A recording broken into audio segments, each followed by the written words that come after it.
Our last top story this week again comes out of Tallahassee, Florida, where Trulieve has announced they are expanding operations into Pennsylvania.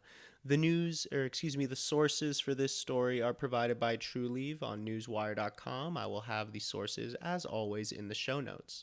So, as we mentioned in the last segment, because of the prohibition on interstate commerce of cannabis, a way companies are expanding their footprint beyond the licensing deals is to simply acquire other licenses or other operating businesses in other states they find value in, and essentially going in, acquiring the license, turning the license into their company, and setting up operations in that state.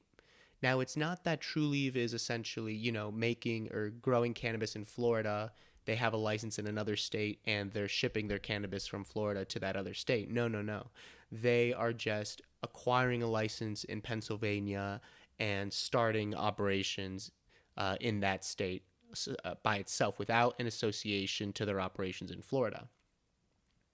So, as we know, Trulieve is the dominant player in Florida today. They have over 64 dispensaries the last time I checked.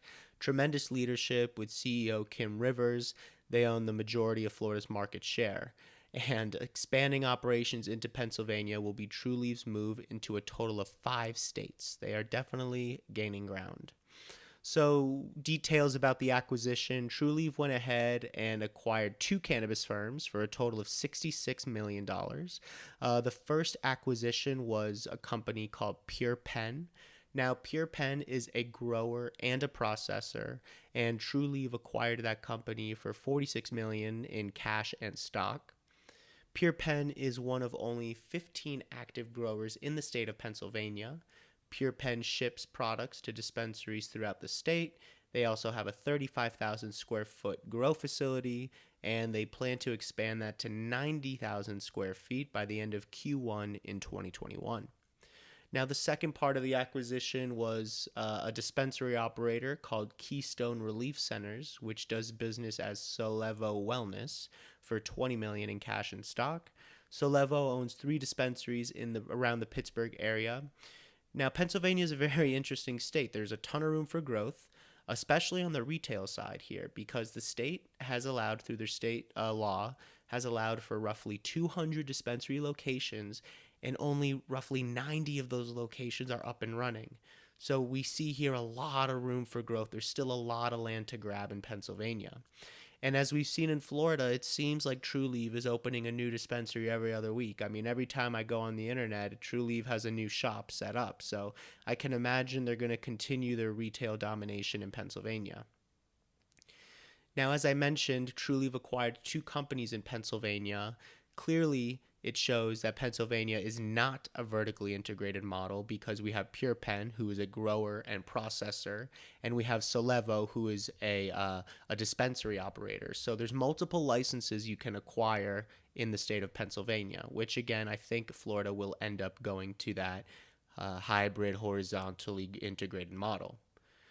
But diving in, comparing Pennsylvania to Florida, right now, Pennsylvania is a medical market, but there's a big push for adult use. In September, Pennsylvania's governor and lieutenant governor made a big social media campaign for adult use cannabis in 2021. In September, the governor told news outlets the state needed the revenues cannabis is producing in other states. It seems like the Pennsylvania governor is looking at other states and realizing, cannabis is a seriously money-making industry. A full adult use regulated market would do wonders for revenue growth in the state, as it has done in essentially every state that has implemented a market.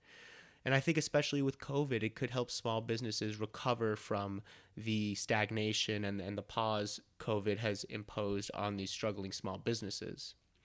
After reading some reports online, it seems there's a big push from Pennsylvania's executive branch for adult use. But the Pennsylvania legislature will likely stall on adult use marijuana this fall. So definitely expect something or, some development to happen in 2021.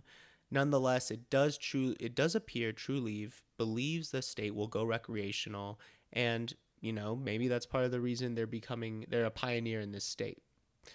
Other information about the Pennsylvania market: currently, Green Thumb Industries, which If you're familiar with the cannabis stocks or the the finances of the cannabis industry, they're another large multi-state operator. They're based out of Chicago. They're right now the dominant player in Pennsylvania, having 10 retail stores. And look at that. The dominant player in Pennsylvania has 10 retail locations, whereas the dominant player in Florida has over 65. Pennsylvania has a big patient count though, 330,000 patients, and they're the fifth most populated state in the country. This is definitely an exciting state to watch. Now, check this out. So Pennsylvania capped dispensary licenses, which means retail licenses, at 50.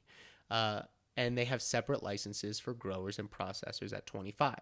So Pennsylvania has a horizontally integrated market, which is why Trulieve acquired 2 licenses. They acquired 2 entities to essentially create that full seed to sale. So now, with both licenses under Trulieve's name, Trulieve can implement their vertically integrated model they've been running in Florida for years, but now they can implement it in Pennsylvania. Why would they do this? Well, they've mastered the seed to sale operation in Florida, and hopefully their standard operating procedures are uniform enough and can be easily scaled into a new market. It's truly fascinating stuff the way these business models are working. Now in Pennsylvania, we see the horizontal market at play because PurePenn is a wholesale cultivation entity, and Solevo is more of the retail distribution side.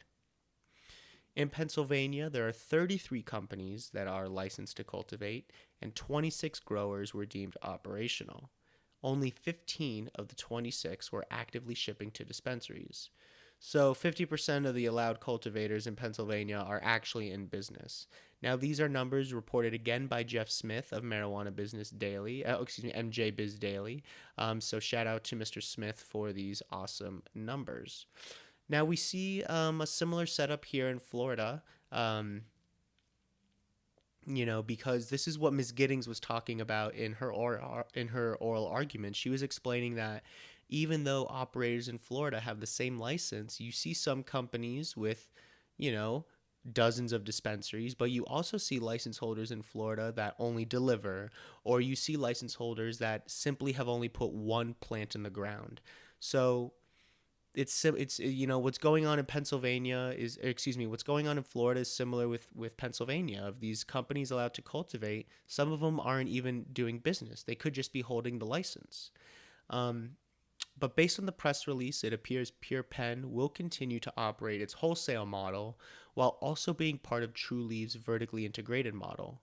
Now, even though Trulieve is moving into a state that doesn't demand vertical integration, it seems like Trulieve is going to continue their seed to sale setup because it's easier to scale the business that way. If Trulieve have been operating their verticals for 4 years, it should be, easy. It's easier said than done, but in theory, it should be easy for Trulieve to expand into Pennsylvania and rinsing and repeating in each state that they find value in. Trulieve doesn't want to go into another state and just be a cultivator or just operate one dispensary. They want to implement their model in a way that they've tinkered with into another state and run that model to realize a profit.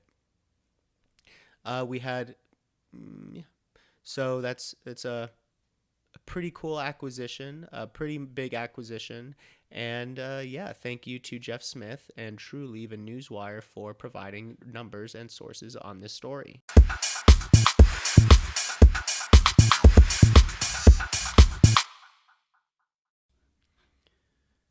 Hey listeners, so as a reminder, we have all of our news we cover here on the podcast in the show notes and linked to our Twitter account at FL Cannabis Pod.